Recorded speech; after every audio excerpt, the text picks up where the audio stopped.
ingeta, ingeta, ingeta, ingeta, ingeta, ingeta, bokota, bokota, bokota, bokota, bokota, bandeko na ngai. Dossier sur dossier, makambo sur makambo, makambo toujours et encore, ya Koffi Olomide. Bandeko na nga, makambo ezaka katozola, la tolamuki tozola, la tolamuki ba dossier sur dossier, makambo sur makambo. Bandeko na nga, ke passa avec Didi Stone Olomide, bandeko na ngai. Ebela batuto yebi Didi Stone, aza mwana ya Koffi Olomide. Ata soki ba mbutu mbutu ezalaka entre papa na mwana sur les réseaux sociaux, mais Makila et bendaka bango toujours et encore na ndenge moko ya malamu. Grande ma joie de vous retrouver encore cet après-midi sur notre chaîne, bien sûr, Étoile Lune Inès TV. Salut, salut chers boutchous, salut chers abonnés, salut chers connaisseurs, salut surtout les amis de Étoile Lune Inès TV. J'espère que vous allez bien. Quant à moi, je suis bien, super bien, par la grâce de Dieu. Chers boutchous, chers abonnés et chers connaisseurs, il y a le lot, toye lisusu bandekonanga, affaire Didi Stone, affaire Koffi Olomide, que passe plutôt, hein, Mitou a déjà libellé. La plupart des gens se posent déjà 1001 questions. Eza nini, dossier eza nini, makambo eza nini. Avant na ya kokota na mozindo, ya dossier na biso ya lilo, et kozala malamu na ya nano, ko sensibiliser, bandeko na biso nyonso ya sika. En tout cas, si c'est la toute première fois, ya kokota penza na chaîne na biso, chaîne moko kitoko, chaîne ya ba analyse somo, chaîne moko ya ba information pas possible. Je vous prierai surtout de vous abonner massivement. Abonnez-vous. Cliquez aussi sur la cloche de notification pour surtout recevoir les nouveautés de notre chaîne. Aimez la vidéo, la famille, commentez et partagez. Et kosala biso oyo penza tolobaka na biso chaque jour, chaque minute et pourquoi pas chaque seconde. Tokos makasi. Voilà. Bambote nanga na yemoko linda bukulu ya balinda bambote na madame Gracia Mpoi na pesi bambote na mama lisi pito ya balisi bambote nanga na mama chérie mama d'amour mama Eugénie Zemanga na pesi bambote kanenge zalaka na yemoko la parisienne ya Tongo Madame Judith Diampovisa. Bambote nanga na famille NM, na pesi bambote na Franès NM, Franciel NM et pourquoi pas Amos Kazadi. Bandeko nanga to landana no mwa publicité na biso et tokozonga sima pour na continuer émission na biso. Année ya sika, solo ya sika, agrandissement des troisième jambes, qui mobile et salakate, pe ezamukie, mama azo sepelate na mbetu, na gavke, e lamuki, feti e zongi, ba mama e, na ba problème ya mabota, myome, fibro, trompe, kiss, règle abondante, ménopause, ata, okomi na 65 ans, mama, okobota mwana, yoka bien, dépression, maladie mentale, autisme, ata mwana alobakate, mokulu makasi, tope alalakate, tozali na solution, na gavke, bona loposo, totikali simate, vergete, babengi nduta, bouton, tache, 5 jours ya bamba, hoteli lokola lilala, teint uniforme, tozali na gamme complète, ya kopakola, ya injection, ya comprimé, ya suppositoire, esengo ezali, mama, olingi ovindisa, tolo pesima, sans opération, benga biso na lombango, papa, mama, yo oyo otungisama mingi, na maladie, hémorroïde, interne, topé, externe, yoka, na 2 jours ya bamba, omoni changement ya solo, ebongo, ona bokono ya, diabète, AVC, tension, topé, obésité, gavker, golo solution, perte de poids, naturellement, okokota salle de sport, teo, na kisi ya comprimé, pe injection, na gavker, ozongi mobimba. Ba produit na biso ezali 100% naturel et salemi na ba plan na ba industrie ya Allemagne pe Angleterre na gavker oko sepela. La santé santé n'a pas de prix. Quand ndenge toyeb sarabino bate la santé na yo, soki oko bate la santé na yo te, moto moko te akotikala ko bate la santé na yo te. Yango eza toujours malamu, eza toujours ya mutuya en tant que mutu koyeba ndenge nini ya ko bate la santé surtout na yo. Gave cœur a elibiso ba solution ya oyo etali makambo ya santé. Soki omonike ozomi yo ka bien te na nzoto na yo ekozala malamu, benga Gave cœur na lombangu aya kosunga yo na ndenge moko pe na système moko ya kitoko. Ba joyeux anniversaire na bandeko na biso nyonso oyo bazo célébrer ba anniversaire na bango mukolo ya lelo. Lelo le 27 avril. Soki obotamaki le 27 avril, Étoile Nines TV na équipe Mobimba toye peza ko souhaiter bino ba joyeux anniversaire na ndenge moko ya kitoko pe na ndenge moko ya malamu. Nos sincères condoléances na bandeko na biso nyonso oyo baza na matanga kande tolobaka toujours et encore tango matange yaka eyebisaka mutu te ke no lelo nazoya lobi kuna nazokende te. Matange yaka na cadre nango na système nango yango bandeko nanga Étoile Nines TV na équipe Mobimba toye penza ko présenter ba sincères condoléances na bandeko nyonso ba kofeli papa, mama, tata mwasi, mama kuluti, oncle yaya, na ebite mwasi na yo to mobali na yo toye penza ko présenter ba sincères condoléances na ndenge moko pe na système moko ya kitoko penza mingi makasi. Voilà la famille, chaîne Étoile Nines TV et la chaîne moko commerciale. Ozalaka na posa olekisa ba publicité na chaîne na biso, ozana besoin ya clientèle, oza besoin na yebite ya business na yo ekende liboso. En tout cas, comme la biso na ba numéro oyo eza affiché na sima na bino, ba numéro yango kuna bokomona ngo. En tout cas, bon comme la biso toko solo la pona rotier la bino ba publicité na ndenge moko ya kitoko pe na ndenge moko ya malamu. Voilà la famille toko tanano na mozindo ya makambo oyo ezoleka, makambo oyo ezotambola, makambo oyo ezosalema concernant surtout Koffi Olomide bandeko na ngai, hein? Ebele ya bato toyebi mbutu oyo elekaki entre Koffi Olomide na Cindy Le Cœur. Cindy o to bengaka mama si. Bandeko nanga toyaki kolala ka boye toya kolamuka toya kosutuka ba video ekomi kotambola mama si ayokaki kanda. Na koyoka kanda alongola ba photo nyonso ya bana ya Koffi Olomide na ndaku.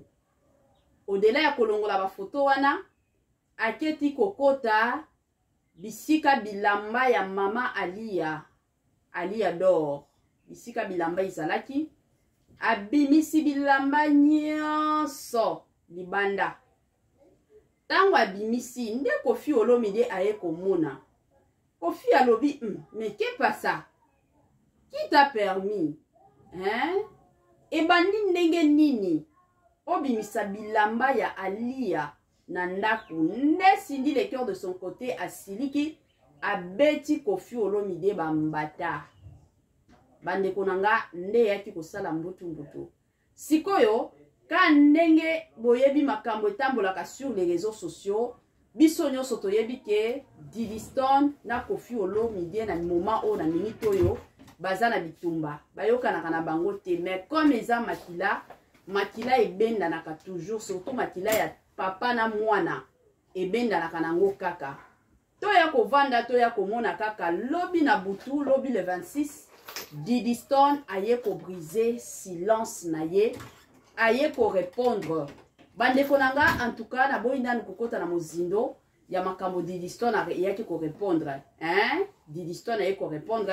Bino moko boyebaki ba makambo tango ya séparation ya Koffi Olomide na mama Lia ezalaki mingi muto abandaki koya ko répondre papa na ye ezalaki Didiston. Soki moi mama si Cindy Le Cœur asali moi likambo surtout sur les réseaux sociaux to bando mona mingi Didiston yewana azoya mbangu ko répondre. Ya turoyo biso to kanisa ki peut-être que Didiston a revanda kimia vu que ye na papa na ye bazoyo kanate to ndenge nini, mais du coup Didiston aye peza ko briser silence na ye. Silence na ye wana aye ko briser, aye ko répondre papa na ye to aye ko répondre bato ya internet bato ya réseaux sociaux, bato ya YouTube, bato ya TikTok, to eza ndenge nini. Sans plus tarder, la famille nazotie la bino maloba ya Diddy Stone to landango na bukebi nyonso et après na uzonga pona continuer analyse na biso kaka ndenge ezokende. Natie la bino nanu makambo yango ya Diddy Stone. Tambola mokili bandeko nanga omona makambo. Kande ba yebisaka biso ki camaraderie ekoki kosila mais ki papa na mwana esilaka penza na pasi ya makasi. Voilà. Comment je m'appelais ça? Na banda na ebandeli. Okay. Serait-il possible Ouais.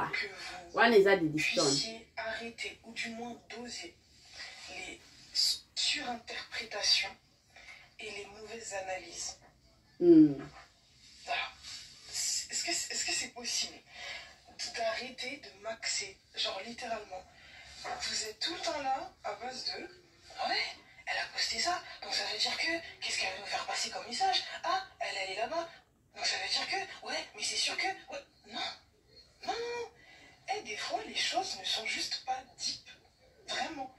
Vous partez en quart de temps, je sais pas comment je vais appeler ça, pour rien. Genre, c'est-à-dire qu'il y a juste rien. Mais vous êtes là, ouais, ça veut dire que, ah ouais, non, mais elle a poussé ça, ça veut dire que tu veux récupérer, non, les gens vivent. En fait, c'est aussi simple que ça. Les gens vivent leur vie. S'émoustiller, s'agiter pour si peu, à chaque fois, littéralement. Et je trouve ça même flatteur, en fait, parce que voilà, les gens ont un réel intérêt envers ma personne et ce que je fais. Et puis c'est le game, c'est bon, bref, on est habitué, c'est comme ça. Mais il y a une autre partie de moi qui trouve ça un tout petit peu triste et désespérant. Clairement, c'est le terme adéquat. Je trouve ça fou, en fait, qu'on soit aussi matrixé. Littéralement, les réseaux sociaux nous ont bousillés. Parce que non, les gars, les gens ils vivent. Laissez les gens vivre. Arrêtez de tout le temps surinterpréter les choses, d'analyser, de machin. Arrêtez de vous casser la tête pour rien. Il n'y a rien. Vraiment, arrêtez. Bref. C'est ce que je pense. Même là, je sais que cette petite vidéo là, j'en tiens. Voilà, c'est justifié. C'est je me dis, dire que, ouais, franchement, c'est bon, ma go, oh, péché. Voilà. Pardon. On est fatigué, on est crevé. Anyway, bonne journée à vous. Et puis voilà. Voilà. De retour, la famille. Nabandi ebile abatoto. Tu koyoka moi. Message ya Diddy Stone. Selon Diddy Stone, bon, cher ipé les cas qui est, Diddy Stone en gros, yango ta français ba lobaka. Yaya. Lobaka pe bien. Et ça, ba tout mon sous bazaka na ba difficulté à ma casse pour nous comprendre français. Pour nous comprendre plutôt français. Ils aura bien loba batuba yoka oza congolaise. Voilà. Bande konanga makambo Diddy Stone azo lobela mingi awa azo senga kana batu batika ba via batu kinya bavanda. Pona nini naye ko répondre pona ba mbutu makambo oyo ezotambola sur les réseaux sociaux concernant papa na ye. Quand ndenge biso nyonso toyebi c'est tout à fait normal en tant que mwana.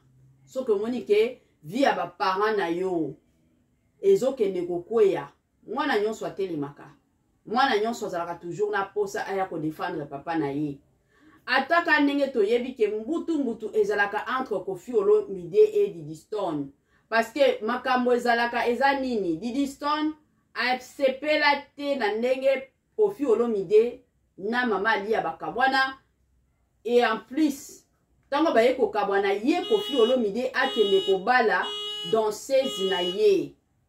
Et ça là, Diddy Stone passe. En tant que moi si, même moi, na roti ko lobango ba lobaka makambo ba parents bana ba kotaka te mais eza na ba dossier mosusu oyo bana il faut ba kotaka. Okoti jamais kondimate ke non, o mona papa na yo na mama na bino ba souffra ba leka na ba moment moko très difficile. Zambe azopambola ka bango maleme bazo mataka mais boya ko lamukaka boye un jour boya ko kutaka mutu moko boye aza travailleur à papa na bino asala ka musala pa na bino papa na bino futaka ye lelo to lobi mwasi wana azala mwasi ya papa na bino esalaka toujours pasi. Alors yango ba pasi oyo Didiston na banda atambolaka nango. Mais wana ezalaka rando entre papa na mwana.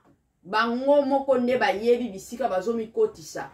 Mais oyo etali ke bato ya molibanda bato ya mosika bakomi kobundisa papa na ye en tant que mwana akotelema toujours koya ko défendre papa na ye. Ezalaka toujours bongo, c'est comme ça. Donc côté à Didiston amoni peza ke non ndenge eza boye. Papa nanga lelo oyo réputation ekomi kokweya. Bato bakomi koya na makambo na ye sur les réseaux sociaux on a roti jamais kovanda te ke non natika makambo wana ekendeka boye kozala malamu ngape na ya koloba oyo na kolinga koloba. Ce qui est normal de la part surtout de Didiston. Eza mwa bongo. La famille. Makambo Koffi Olomide na Cindy Lekia ka ndenge da salaki analyse na nga jour wana na ko changer maloba te. En tout cas eloko Koffi Olomide asalaki mabe. Yango pe na bamibali mosusu o ba mesana na bango na kindumba, bamibali mosusu o balinga basi bilinga. Bamibali mosusu o ba bosana, ba souffrance o ba monana basi na bango lelo o zaba e ko pambola bango. Ba préféré ba kendo ko bala basi mosusu o batikala komona souffrance na bango te. Soki olingi o bala ekozala malamu lukela kasi mwasi wana ndako mosusu avanda na ndako oyo mwasi na yo botonga parce que ndako wana ezalaka ndako ya bana eza ndako ya mwasi mosusu te eza ndako ya mbanda te. C'est de la même façon avec Koffi Olomide ekozala malamu lukela Cindy Lekia ndako mosusu comme ça Cindy Lekia abanda kovanda mais ndako mosusu ezala ta soki bana bazalaka na Congo te bana bino bana ya Koffi Olomide bana basalaka ta ba vacances baba ndo sala ta mwa ba vacances na bango baye batamboli baye batali bino baye bavandi na ndako wana l'essentiel bilamba ya mama lia evanda kakuna. Pour votre information pour na batu mosusu o bayebi te Koffi Olomide na Ali Ador nanu bazala déclara ba divorcé te. Divorce na bango nanu eza officiel te. Donc ndenge baza boye devant l'état devant Nzambe baza kaka marié. Yango wana bilamba ya Ali Ador na ndako ya Koffi Olomide ekozalaka toujours. Les jours oyo bakozala officiellement déclaré divorcé ne jour oyo na bilamba ya Alia ekolonga na ndako biloko nyonso ya Alia ekolonga na ndako. Siko ndako wana nde bango moko bakotala soki bakoteka ngo bapanza mbongo soki ndako wana bakotikela ngo pona bana ezalaka bongo. En tout cas Cindy Lekia ozalaka mwasi moko ya mayele oza mwasi moko ya ba principe soki ngana zaki na place na yo mayele ozalaka nango olingaki kutu ata dès les premiers jours ovanda na ndako wana te parce que ndako wana yo tonga yango te et puis ndako wana oyebi bien que non ndenge za boy Koffi Olomide na Ali Ador nanu bakabwana te baza kaka mwasi na mobali. Donc ndako wana yo oza bienvenu kuna te eza ndako na yo te kutu ata kunyata makolo za mutu moko te ke non okotia ata kunyata makolo na yo kuna te eza bongo. Donc ndako wana eza ndako yo il faut zalaka musika il fallait imposer Koffi Olomide aza na bambongo alukela yo ata soki kozala deux chambres kaka ya kofutela. L'essentiel oyebi ke oza na bisika ya yo moko ke okende kovanda na ndako ya moninga o moninga atongisa na pasi nyonso eza bien te.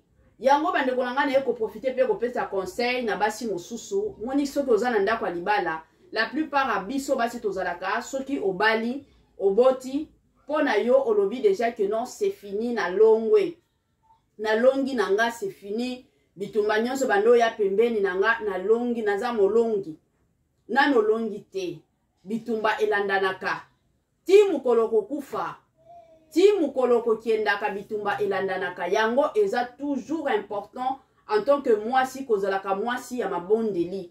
Eza na bashi mosusu non parce que nasi na bali ça fait déjà 15 ans de mariage naza na ndako ya libala na mitika nanga soki eza munene eya na ngo soki eza salite ozana okomi kokota ba salite moko boye non parce que mobali nanga ayebi nga ke non nazaki mwasi moko a soin eza kobota eza kokola te bandaka komibongisa zala toujours mwasi moko ya soin tété o tobengaka ya soin tété.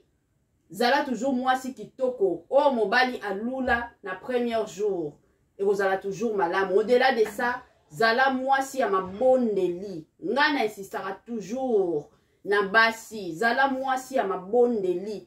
Parce que yo komona teno na gagné libala, na boti bana, mais na libala ngo. Combien ya bato a 15 ans de mariage va divorcer? Combien ya bato a 10 ans de mariage va divorcer? Combien de bato a 5 ans de mariage va divorcer? Alors ceux qui yon nzambe azo salela yo grâce ti lelo ozaka nanda kwa libala, zala mwasi ya ba prière, zala mwasi ya mabondeli et kozala toujours malamu.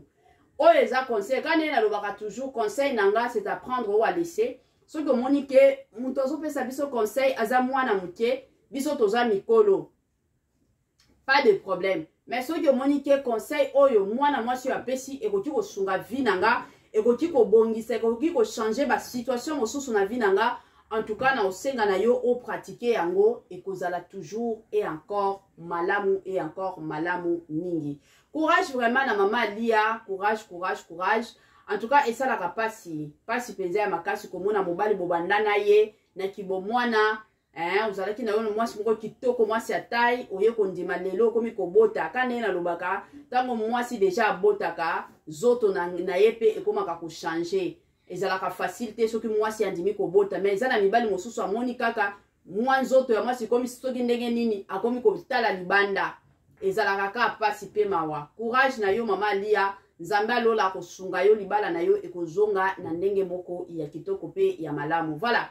La famille tokomi na biso na mwa suka penza ya partage na biso ya lelo. Ka ndenge toyebisaka bino toujours et encore biloko kitoko e umelaka nango te. S'il vous plaît, soki telanga j'aime te, telanga j'aime, soki salelanga partage te, salelanga partage, soki na notiaki commentaire te, c'est le moment.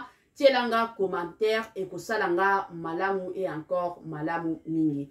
Permettez-moi surtout de vous dire bye et à la prochaine. Ciao.